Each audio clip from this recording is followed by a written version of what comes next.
My name's Sarah Porter. My mum was Christine Porter. She was 67-year-old when she passed away. Mum was a feisty, stubborn lady who loved her family and liked to have things her own way. She had chronic heart failure due to the COPD and disease-related malnutrition, amongst other things.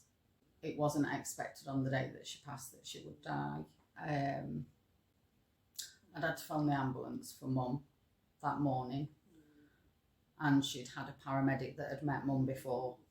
He was the one that phoned Jill Davis from the palliative care, and he gave Mum an option of whether she wanted to pass at home or in hospital, and Mum's answer was, excuse me, to give her bed to somebody else that it would help, and she wanted to be at home.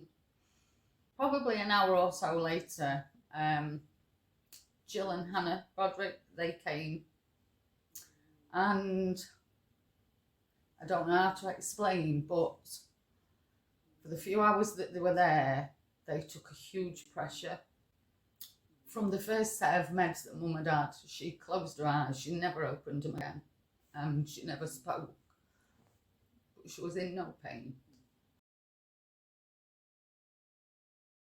She wanted to pass at home, where she was most comfortable and where she felt most safe, and they gave my mum her last wish,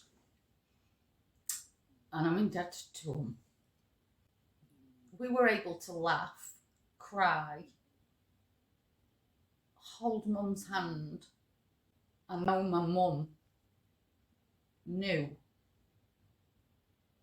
and that means so much, and it's helped me process Mum's passing and my family, and made it a lot easier than what it would have been for me to see that my mum was being listened to, and that she was told, yes, Christine, you're in control. At the worst point of your life, you're in control. I know that comforted my mum. In fact, at one point, probably 10 minutes after they gave her her meds, they were nudging her and asking her, are you all right, Christine? Are you in any pain? And she raised her hand, and her words were she was floating, and she smiled. And that would last. Last that I've seen Mum. They're there for your emotional well-being more than anything, as well as the comfort. It's needed. It's definitely needed.